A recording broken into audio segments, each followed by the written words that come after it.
မင်္ဂလာပါဈေးပြန်လာပါပြီရှင်ဈေးပြန်လာပြီထက်ပြီးပလားလက်ဖက်ချောင်း9000မို့ ထည့်ပြီးသွားပြီမတော်ပါလား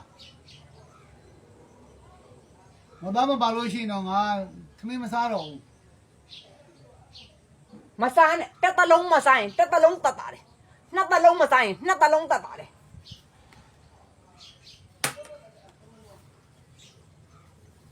ရတာတယောက်မှတယောက်တစ်လမှတယောက်4သိန်းရတာ8သိန်းတွက်လိုက်တနေ့ကို1000ဝက်နှုံးနဲ့တွက်တစ်လကို4သိန်းဝက်ရှိတယ်ဒါကုန်းညောင်းသွားရင်နှုတ်မို့ဆိုင်ကယ်ကယ်ရီကတစ်လမှ15ရက်ထွက်တယ်15ရက်ဆိုတော့အသွားပြန်2000ဆိုတော့3000ရှိတယ်စင်ရုပ်တိကျက်တော့အချိုးမုံမပါသေးဘူးဆန်မို့မပါသေးဘူးဟင်းစားသီးသီးတင်သူ့အတွက်ဝက်သား1000မို့ဝယ်ကျန်တဲ့9000မှမန်မို့ဘာဝယ်မလဲဟမ်အဲ့လိုအိမ်ကနေပြီးတော့စကေးနဲ့တွက်တယ်တွက်လိုက်တော့ ကျန်တဲ့ဟာတွေကရှော့ဖို့ဝဲလာပဲ ငွေ4000ပေးလိုက်လို့ရှိရင်2000ကဘယ်ရောက်သလဲဆိုတော့ကိုဖြစ်နေတဲ့အဖြစ်ကိုမသိဘူးလောက်ကတော့တကုတ်ကုတ်စားတော့ပဲပြုတ်ငွေကတော့အိမ်ငှားဒါတောင်ကိုအိမ်လာစားမပေးရဘူးကူမတ်တက်လုံနေတဲ့အချိန်တော့စားဖို့ရှိတယ်တုံလုံးလဲသွားရင်အသေးသားခန်းလိုက်ဆိုတဲ့အချိန်ကိုရောက်ရှိနေတာခလေးတယောက်ကပတ်ဆက်1000ပေးခဲ့တယ်အန်ဒီရဲ့သမီးကိုချမောင်ရဲ့2စီးဝဲလာခဲ့တဲ့မနေ့ကပဲဈေးမထွက်တာနော်ဘယ်ချင်းမောင်ခင်းမှာဘယ်နေရာမှာဘာဖြစ်နေလို့ချင်းမောင်ရဲ့တစ်စီးချက်ချင်း600လိုချင်တိုင်းမရဘူးဟဲ့မှာ2စီးကို1200ပေးလာ300လောက်နဲ့မစစ်လို့မရဘူးလားငါဈေးတဲ့ပတော့ရိုက်လို့မှာချင်းမောင်ကလိုချင်တိုင်းတော့မရပါဘူးဆိုတော့အစီး20ပဲရတယ်တဲ့ချင်းမောင်ရဲ့တစ်စီး600တောင်မှအဟွာနဲ့စီနီယာနဲ့ယူသလိုယူနေရတယ်ဒီမှာပခွားသီးတစ်လုံးကို900 2000မို့3လုံးငွေ100အကျွေးမရှိလို့ပါလို့ပြောလို့2000နဲ့ရလာတာ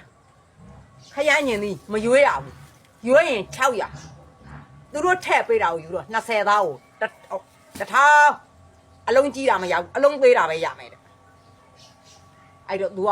အရင်ကနေပြီးတော့ပရိစိတ်တို့တွက်နေတာ ခုဘလောက်ပိုလဲပတ်စံတကြမ်းမှမပုံဘူးငွေ4000ပေးလိုက်တာတနေ့လို့တနေ့စားရတဲ့လူတွေကအလုံးမရှိတဲ့နေ့ကိုစောင့်ကောင်းမှုခြုံပြီးတော့ပါကိုယ့်အိမ်မှာကိုယ်သာအိတ်သာနေရတော့မယ်အဖြစ်ကိုရောက်နေတယ်နော်ဖြစ်နေတာအဲ့တော့လောအားကတိုးတောင်းရင်ပတ်စံချမ်းသာတဲ့လူတွေကမပေးခြင်းဘူးကိုအောက်မှာဖြစ်နေတဲ့အဖြစ်တည်းကျမတို့ဖြစ်နေတဲ့အဖြစ်တည်းတစ်ခါဇွေးတက်ခြင်းတစ်ခါရန်ဖြစ်ကြတယ်နှစ်ခါဈေးထွက်ခြင်းနှစ်ခါရန်ဖြစ်ကြတယ်ငပိကျက်နဲ့တို့စရာနဲ့ကျွေးလဲကျွေးရောလေတန်ကမနေ့ကလေတန်နားထောင်ကြီးဘယ်လိုလေတန်လဲလို့သူကတော့ဝက်သား1000မို့ဝယ်နှစ်နက်စားရတယ်ပြီးသွားပြီနှစ်နက်ဆိုကုန်သွားပြီသူ့တယောက်တည်းတင်1000ကျန်တဲ့9000ကမစားနဲ့ရေလွန်ပြောင်းနဲ့တောက်ကမယ်အဖြစ်ဖြစ်နေတယ်လူတွေလည်းအယိုးကြနေပြီကြီးရွှေရှင်ကတော့အယိုးမကြောက်ရှင်ကတော့အသား1000လောက်တက်နေတာကျမအယိုးကြနေတာဟုတ်တယ်မင်္ဂလာပါကောမဲ့ပိုင်ရှင်ကရေးထားတာတွေ့လားငါဖတ်အောင်မနော်ပါဆောက်တော့တွေ့တယ်ဟဲ့ပါဆောက်အကောက်ကိုပါဆောက်တယ်မသိဘူးမချစ်ခမ်းကြိုက်ခမ်းလေးတွေကြည့်ကျင်ပါတယ်တဲ့ဒီအသက်ရွယ်ကြမှာဘလို့ချစ်ခမ်းကြိုက်ခမ်းတွေရိုက်မလဲချစ်ခမ်းကြိုက်ခိုင်းတော့မရိုက်ဘူးခုအသက်ရွယ်ကြမှာရန်ဖြစ်တဲ့အခန်းပဲရှိတယ်3နဲ့4လို့ကြောက်ခိုင်းကုန်ပြီအသက်ကြီးလေချစ်လေလို့မထင်နဲ့အသက်ကြီးလေရန်တက်လေလူနဲ့ကိုနဲ့အဲ့လို3နဲ့4လို့ကမ္ဘာရန်ပဲဖြစ်နေအဲ့တော့ချစ်ခမ်းကြိုက်ခမ်းတော့မရတော့ဘူးဒါကြီးအသက်တရသားလားသမီးလားတော့မသိဘူးရန်ဖြစ်ခမ်းဆိုလို့ရှိရင်နေ့တိုင်းတင်ပေးမယ်